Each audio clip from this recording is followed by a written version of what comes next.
Hello everyone. So in this session अपन देखने वाले हैं month wise strategy for the quantitative techniques तो क्लैट 23। मंथ वाइज स्ट्रैटेजी इसीलिए क्योंकि अब हमारे पास टाइम कहने के लिए तो 4 मंथ्स है, बट बीच में कुछ फेस्टिवल्स भी हैं आपके, तो उसमें भी ब्रेक तो लोगे ही स्टडी में। तो हमसे 3 मंथ्स की स्ट्रैटेजी अगर बोले कि last 3 months we have for CLAT 23, so आने वाले 15-20 ऑड मिनट्स में we are going to discuss about how to plan your study in month wise strategy.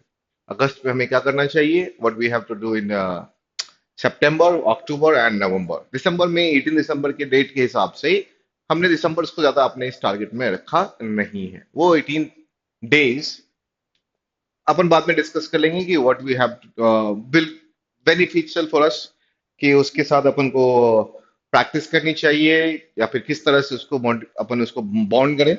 लेकिन अभी हम जो ब्रॉडली डिस्कस करेंगे वो अगस्त, सितंबर, अक्टूबर और नवंबर के मंथ्स में हमारी क्या स्ट्रैटेजी होनी चाहिए। तो my name is Saurabh Pratap, let's start. ठीक है, तो सबसे पहले यही अपने पास कि अपने हर एक मंथ की स्ट्रैटेजी देखने वाले हैं। तो जैसे ही हमने ये सुना, क्या सुना आपने कि अब मेरे पास बचे हैं भैया 3 महीने, मतलब कहने के तो 4 हैं लेकिन बचे तो 3 हैं। तो एक एक दिमाग में एक फीलिंग आ गई, डर। कौन सा? बाहु भैया आ गए तुम्हारे मन में। ये तो समस्या है रे बाबा, यही तो समस्या है। 3 महीने बचे हैं और 40-50% तो सोच ही रहे होगे कि अब स्टार्ट करते हैं, किक शुरू करते हैं। सो ओनली 4 मंथ्स, ये तो समझ, अरे अरे बाबा, अरे बाबा क्या होगा। तो लेकिन घबराने की बात नहीं है, लेकिन हम अभी भी इस चीज से कोप अप कर सकते हैं अगर आपने उसको स्ट्रेटेजी स्टार्ट नहीं की है, या कुछ कुछ अभी अभी ज्वाइन कर रहे हो या स्टार्ट करने के लिए सोच रहे हो कि अभी काउंसलिंग कुछ खत्म हुएगी, अब डिसाइड किए होगे कि नहीं अब अपन ड्रॉप लेते हैं, आगे करते हैं, या फिर अपन सोच रहे हैं कि इस 12th के साथ साथ भी अपन कर सकते हैं। सो 4 मंथ्स इज इनफ टाइम अगर मेरी स्ट्रैटेजी प्रॉपर हो और हर एक सेक्शंस पे अपन ने उस तरह से डिवाइड करके काम किया है। तो मैं इन अगस्त इस अगस्त मंथ को 2 पार्ट में डिवाइड, इसलिए पूरी स्लाइड्स को अपन ब्लैंक रखा हूं क्योंकि इसको अपन ने क्या करेंगे, पार्ट बाय पार्ट करेंगे। For those students who have already started their preparations one last 1 month, 2 months or 3 months, and for those who are going to start from अगस्त। ठीक है, ये जो अगस्त के बाद अब से स्टार्ट करने वाले हैं, और इधर अपन डिस्कस कर लेंगे जो 2-3 महीने, 1 महीने, 4 महीने पहले स्टार्ट कर चुके हैं। तो इसीलिए अपन ने किया। तो पहले हम ये देखते हैं कि इन अगस्त मंथ में हमें क्या करना चाहिए अगर हमने स्ट्रैटेजी अपनी स्टडी 2-3 महीने स्टार्ट पहले या 1 मंथ पहले भी स्टार्ट कर दी है। इन मैथमेटिक्स में पूरे सेक्शन की बात नहीं कर रहा हूं, क्वांटिटेटिव टेक्निक्स की बात कर रहा हूं।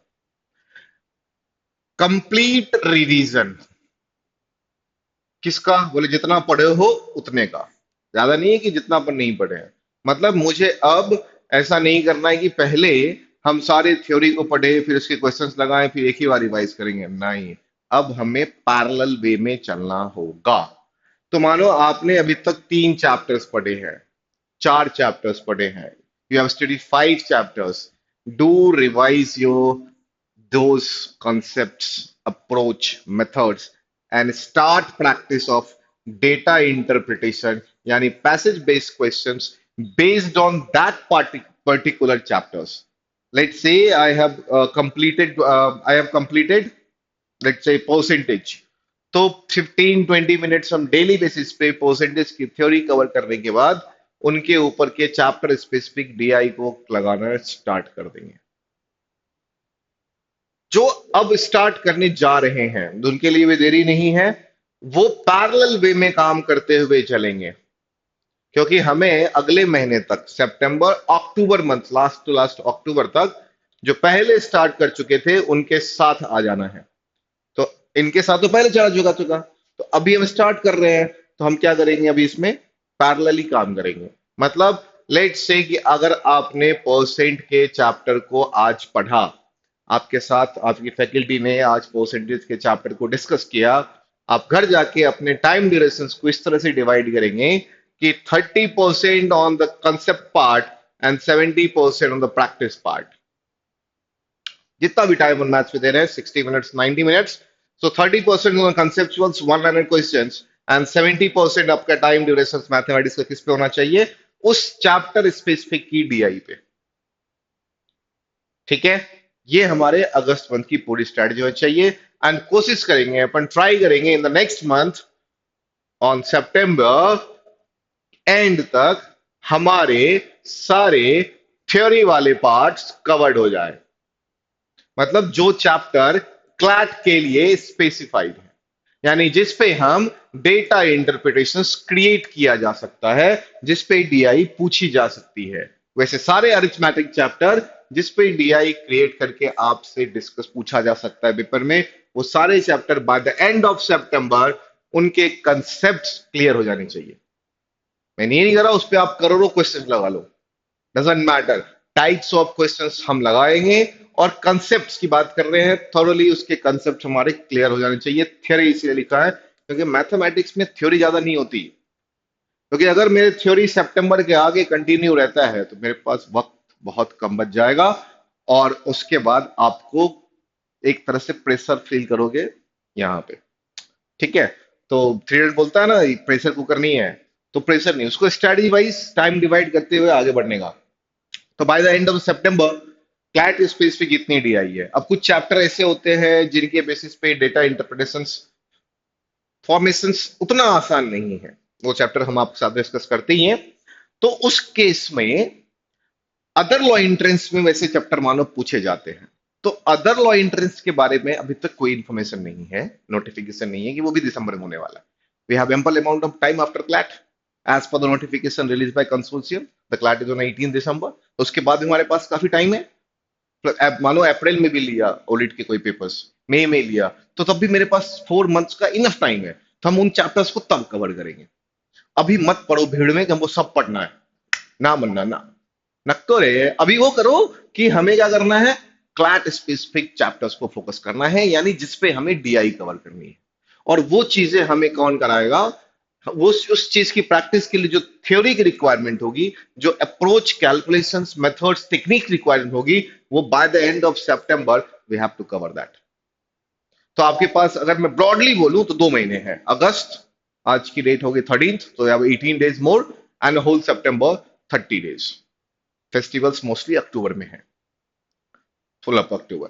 तो 2 महीने में सारे theoretical chapters, percentage, profit and loss, ratio and proportions, time specifications, time and work, ये 5 इंपॉर्टेंट चैप्टर्स। इसके एप्लीकेशंस भी, एप्लीकेशंस में आ जाते हैं income expenditure, SICI, mixture allegations and partnership. Train के अलग TSD की एप्लीकेशन है, टाइम एंड वर्क की एप्लीकेशन है। इनकी जो कंसेप्चुअल पार्ट है वो बाय द एंड ऑफ सितंबर हमारे खत्म हो जाने चाहिए। चलो कर लिया, एक जो कर लिया सर, खत्म कर लिया, और एक एग्जांपल लेते हैं, नहीं हो पाएगा हमसे, ना हो पाएगा इतनी जल्दी, 2 एग्जांपल लेते हैं। नहीं हो पाएगा तो 10 दिन एक्सटेंड कर सकते हो, उससे ज्यादा करोगे दिक्कत तुम्हारे साथ हो जाएगी। मोस्ट ऑफ द मोस्ट अपन क्या कर सकते हैं, 10 अक्टूबर तक खींच सकते हो, लेकिन मत, कोशिश अपन करेंगे 30 तक कर लो यार उसको, सितंबर तक खत्म करो। अक्टूबर में पूरी पूरी हो जाओ तुम प्रैक्टिस मोड पे, फुल प्रैक्टिस मोड। क्योंकि अब यहां पे क्या होगा, मॉक की फ्रीक्वेंसी बढ़ जाएगी। अब यहां पे हम थ्योरी को थोड़ा सा अवॉइड करेंगे, केवल और केवल करेंगे रिवाइज, जिससे हम केवल थ्योरी के टच में रहे और max to max data interpretation यानी पैसेज बेस्ड क्वेश्चंस को हिट करें। मॉक के क्वेश्चंस बढ़ जाएंगे, मॉक अटेम्प्ट ऑन जैसे फ्रीक्वेंसी होगी वैसे करेंगे। And analysis, most important part, अभी तक अगर नहीं कर पा रहे हो तो जितने मॉक्स होंगे उतनी एनालिसिस करनी पड़ेगी आपको। तो यहाँ पे ये टाइम कंज्यूम करेगा बेसिकली, वक्त सभी के पास उतने ही हैं, लेकिन कोई स्मार्ट वर्क से आगे बढ़ जाता है ना। तो बोलते हैं ना, practice makes perfect, but in right direction. अब ये 3 चीज लगाना जरूरी है भैया, इन राइट डायरेक्शन। तो एनालिसिस करोगे मॉक के, टाइम कंज्यूम, सब मानो एक वीक में 2 मॉक्स हो रहे हैं, तो 2 दिन मॉक लिखा, फिर उसकी एनालिसिस करने गए, 2 दिन ऐसे चले गए, तो 4 डेज यू हैव, तो इसी में चले गए। तो इसीलिए मैंने बोला कि सितंबर तक सब खत्म। खत्म मतलब ये नहीं कि खत्म कर दिया, खत्म मतलब पढ़ लिया है ना, मतलब थ्योरी वाला पार्ट कवर कर लिया। अब यहाँ किया प्रैक्टिस और मॉक एनालिसिस। मॉक एनालिसिस जरूरी क्यों है और मैं किस पे फोकस क्यों कर रहा हूं, यहां अगर कोई कॉम्प्लेक्स ग्राफ आता है या कॉम्प्लेक्स पैसेज आता है, या कोई ऐसे डेटा आते हैं, क्योंकि धीरे धीरे मॉक की फ्रीक्वेंसी बढ़ेगी, लेवल ऑफ डिफिकल्टी भी फ्लक्चुएट करता है। अब यहाँ पे अप्रोच आपकी क्लियर नहीं, मानो मेरा थ्योरी बहुत बढ़िया है, मस्त चकाचक बोले दो, है ना। अब उसमें क्या हुआ, लेकिन कुछ कुछ टर्म्स ऐसे यूज करते हैं कि एट ए टाइम क्लिक नहीं करता मॉक पे। उस केस के लिए एनालिसिस आपको बहुत हेल्प करता है। इसकी देखा कीजिए आप वीडियो एनालिसिस। क्यों? ये वीडियो में फैकल्टी आपको बताती है कि अप्रोच क्या होना चाहिए इस मॉक के इस सेट को सॉल्व करने के लिए। अपन करते क्या है, देख लिया, रट्टा मार लिया, सोचते यार इसी बेस पे तो अगला आएगा। ऐसा नहीं होता माननीय महोदय एवं महोदया, ऐसा बिल्कुल नहीं होता। You have to identify the type of that passage.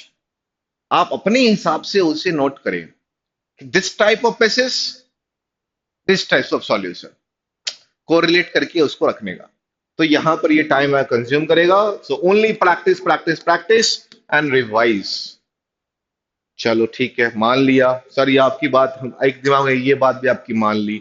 अगस्त सितंबर में थ्योरी खत्म कर देंगे और जितने भी अप्रोच होंगे वो कर लेंगे। अक्टूबर में सर प्रैक्टिस ओरिएंटेड होना है, डीआई के क्वेश्चंस बहुत ज्यादा लगाएंगे। व्हाट अबाउट नवंबर सर, ये तो सब कुछ हो गया, अब नवंबर में क्या करें? नवंबर में क्या करोगे? अक्टूबर के एफिशिएंसी उतनी नहीं रहेगी। अब मुझे पता है बोलोगे ना ना हम तो त्योहार मनाते नहीं है, कोई दिक्कत नहीं, मत मनाओगे तब भी नहीं होगा। फेस्टिवल्स आपको डिस्टर्ब करते हैं। तो नवंबर हमारे लिए अब यहाँ पे पता है क्या कैसा काम करेगा, काइंड ऑफ बैकअप मंथ। अगर हमने इस चीज को फॉलो किया तो, अगर हमने डिले किया, अरे कल कर लेंगे यार, आज नहीं कल कर लेंगे, तो वो जो सितंबर की डेडलाइन है कि हमारे थ्योरी वाले पार्ट्स वाले जितने इंपॉर्टेंट चैप्टर्स जो मैंने नाम लिए उनके कवर हमने अगर नहीं किए, थोड़ा डिले किया, 10 डेज अक्टूबर में बढ़ गया, फिर उसको हमने जो प्रैक्टिस मॉक एनालिसिस वाला पार्ट था वो इंक्रीज कर गया, उस केस में फिर नवंबर आपका प्रेशराइज मंथ हो जाएगा, क्योंकि अब यहाँ पे मॉक की फ्रीक्वेंसी और इंक्रीज करेगी। और मॉक लिखना, टेस्ट सीरीज लिखना सब बहुत जरूरी है। मॉक हमें आइडिया देता है, एग्जामिनेशन एप्टीट्यूड बनाता है, एग्जाम से प्रेशर हैंडल करने का एक जरिया है मॉक लिखना। और एग्जामिनेशन एप्टीट्यूड बहुत जरूरी है किसी भी नेशनल लेवल एग्जाम को क्रैक करने के लिए। ठीक है, तो वो एप्टीट्यूड बनाना जरूरी है। अगर डिले तुमने किया किसी भी प्लान में, हो सकता है, होता है यार, ह्यूमंस हो जाते हैं डिले, तो आपके नवंबर में आपके थोड़ा सा बर्डन आएगा। लेकिन अगर हमारा ऑन प्लान चला रहा, +-5 डे चलता रहा, मानो 10 अक्टूबर तक ना मैंने सारी थ्योरीज खत्म कर ली, उसके बाद हम प्रैक्टिस ओरिएंटेड हो गए, तो है एम्पल अमाउंट ऑफ टाइम। सो नवंबर में सिर्फ हमें, अगेन मैं बोल रहा हूँ, अब वो लोग सर बार बार अब प्रैक्टिस की बात करते हो, देखो यही एक ऐसी चीज है जो आपके अंदर लेके आती है एक्यूरेसी एंड साथ ही साथ स्पीड। अभी आप इस पे फोकस नहीं करेंगे टिल सितंबर। मैं सितंबर बता देता, लेकिन एक ही बार बताता हूँ लास्ट में, सितंबर तक आप इस पे फोकस ना करें अगर नहीं आ पा रहा है तो। Only focus on accuracy. क्यों कह रहा हूँ इस बात समझना, एक्यूरेट होगा ही नहीं और स्पीड है। मैं पूछा कितने बनाए, बोले 15 आउट ऑफ 15। बोले सही कितने हुए? भगवान जाने कितने सही हैं, हमको क्या पता, हम तो बनाने वाले थे। सही गलत का अंदाजा मैं कैसे लगा सकता हूँ, तो प्रभु की माया है ना। प्रभु ऐसी माया लिखने वो ना आएंगे तुम्हारे पास, है ना। हमें एक्यूरेसी पे काम करनी है। जब तुमसे मैथ्स बनने लगेगा, ठीक है, सपोज करो कि 15 क्वेश्चंस बनने में मुझे अब 25 मिनट्स लग रहे हैं, स्पीड स्लो है लेकिन मुझसे बन रहा है, फिर लगाएंगे वहां पर हम अलार्म और एक टाइमर, और उस टाइमर के साथ करेंगे बाकी चीजों को अपन सर्कुलेट। और स्पीड रिड्यूस करने का, स्टेप्स रिड्यूस, स्टेप इंक्रीज करने का, स्टेप्स रिड्यूस करने में जाएंगे। जब आएगा, सीखेंगे, नॉलेज होगी, तभी तो स्टेप रिड्यूस करेंगे, फंडे लगाएंगे, शॉर्टकट्स लगाएंगे। लेकिन वो कब? That the month of October and नवंबर, जो हमें लेके आएगा, परफेक्शन देके आएगा। क्लियर है? समझ में आया पूरी चीजें? तो अभी भी देरी बिल्कुल नहीं हुई है। Start preparations now. अभी भी कर सकते हो, जो ऑलरेडी करते आ रहे हो बहुत बढ़िया है, लगे रहो। और जो अपने डिस्कस किया उसको प्रॉपर फॉलो करना। बीच में भी मैं कुछ और वीडियोस लेके आऊंगा आने वाले दिनों में, कि अगर उसके साथ कुछ इनपुट्स लेने के बाद आप लोगों से, कि कहीं पे कुछ प्रॉब्लम्स हो रही हैं किसी सेक्शंस में, मैथ्स के किसी फंडे में जो स्ट्रैटेजी है वो फॉलो अप नहीं हो पा रहा है, और कुछ लैक हो गया, हम स्ट्रैटेजी को, टाइम डिवाइड को फॉलो नहीं कर पाए, तो उस केस में क्या करना चाहिए। ठीक है। If you like this video, do subscribe and please like the channel. Thank you. मिलते हैं बाद में।